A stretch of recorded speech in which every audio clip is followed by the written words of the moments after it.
sit down. Hello folks, Colin here, Vesta 67's workshop.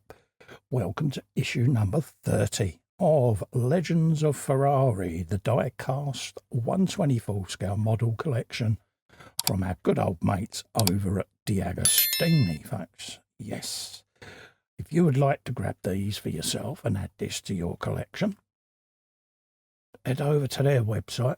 There's a clickable link in the description below.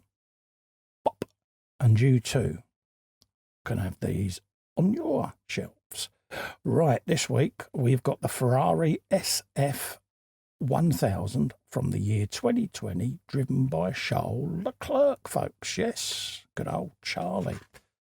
So let's have a look through this week's magazine. A step backward, apparently. It was it's a bit of a pup, but hey, you know. This was the era of the rake in Formula One, just before the regulation changes kicked into the modern ground effect cars, and the regs are due to change again soon. But they was very skinny little things, weren't they? But yeah, amazing how long the modern F1 cars are, but they've got to accommodate the battery packs, haven't they, and all of that gubbins now. But this was the progress of the rake, which was basically jacking up the rear end of the car as high as possible. And, yeah, for some reason it worked. You wouldn't have thought it, would you? But it did. A splendid day there. There's Charlie there winning his race. Happy days. Looks well happy, doesn't he? And, of course, Lewis drives for him now. There's Sebastian Vettel. But, yeah, it was a tough year there for the Monegasque. But, yeah. Really talented young driver. I can see him being a multiple world champion. I really can.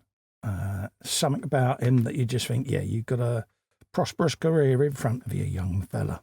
It's just obviously he's up against Max at the moment, and yeah. But I still think he'll win it. So that's the magazine done, folks. Let's get to the good bit, which is the model. So that's how they arrive, folks, in their carry case there, as you can see. I'll keep the protective film on. And this is done in a matte effect.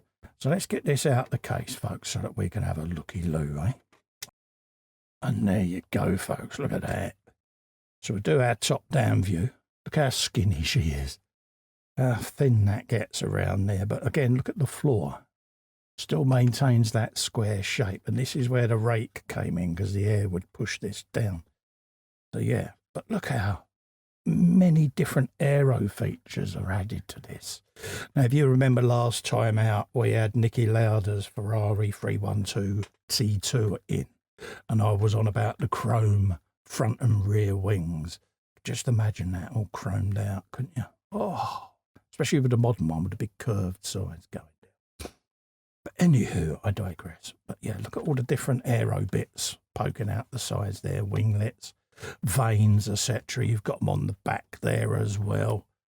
Little different winglets added. You've got the shark fin going along the side there of the engine cover. All the little different aero surfaces above the wing mirrors. But look at all of this gubbins going on here around the barge board area. All these different vanes and stuff all round the side there, moulded into the floor.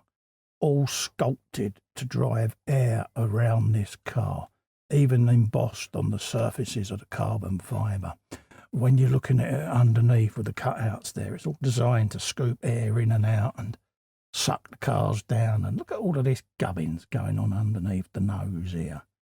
Unbelievable aerodynamic effects that these cars have. The modern halo, when this was first muted, everyone was up in arms complaining about it. But having seen how many accidents have happened where this has saved the driver, you kind of know that it's done its job, it's proved its worth, and I think it should stay, because anything that helps protect a driver's head, for me, has got to be worthwhile. The only other alternative is a fully enclosed cockpit, but you know, a bit like a fighter jet. But for now, we've got Halo, and you know, we've seen several incidents. The Roman Grosjean one comes to mind for me. And think of it this way, folks. Jules Bianchi, bless him, if Halo had been on his car, he might have survived, you know. So yeah.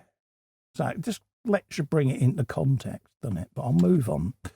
Look at the width of that wing, but all the different surfaces going up there, all the drive air in and around the brake ducts and through this car, going through all these veins and veinettes, or whatever you want to call them, and just sending air through all these gullies and all the way down the side of that car. Just phenomenal that people like Adrian Newey and that stand there with a whiteboard and a pen, and you know, he's proper old school. But yeah, you know, just drawing this all out. And then obviously you got the modern aerodynamicist, everything's done in CAD packages and all of that lot. But luckily for us in Formula One, we've still got a few old school drawers, and just goes to show you, mate, pen and pencil always works. But again, look at the sculpts here just underneath where the intakes are for the radiators. And then everything smooths out and then arcs up, bit like a corbelled wall in a garden where it steps out as it goes up, and it just sends the air round through the wishbones at the back there and out through the diffusers on the rear end there. But again, look, compared to the Niki Lauda car, how everything is closed off at the rear there. You know, and when you look underneath, it's all covered up, no exposed exhaust or anything of that nature. But what always surprises me is this wheelbase, the difference in the wheelbase between a modern F1 car and the earlier ones. You know, we're probably talking where Niki Lauda's T12 probably had the rear wheel, and then the front wheel was about here. But inside here, you've got all of the rechargeable batteries and all of that lot that modern cars have. So, yeah, just goes to show you. But what a beautiful, beautiful car. I love the matte look on a Ferrari. It does. Don't know why, it just looks right, doesn't it? But half matte, half shiny, that might be an idea to try, just to see how that would look, where you have some shiny surfaces of the red and then a few matte as accentuating highlights. Big word of the day.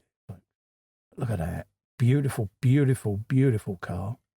Inside there, you got the PlayStation steering wheel, as we call them, with the little monitor and all of the gubbins and the buttons and quick shift paddles and all of that. It's just a completely different thing. All the seat there, everything carbon fibre, monocoque and all of that lot in there, the survival cell. And this is all designed so that if you do have impacts front, rear, obviously you've got your crumple zones, but the actual main part of the survival cell, which is about here, that survives intact. And it's fascinating to see how that technology works. So there you go, folks. That is Charles Leclerc's Ferrari SF1000. If you'd like these in your collection, folks, head over to the DeAgostini website. There's a clickable link in the description below. And you too can have these in your collection. In the meantime, to help me out, if you can just subscribe to the channel by clicking a little fester in the corner there. Really helps me grow the channel. I really do appreciate every single one of you that takes the time to subscribe. Whilst you're there, give the bell a ring. You'll be notified of upcoming content. In the meantime, thanks so much for coming in and keeping me company. Stay safe and well. Bye-bye for now.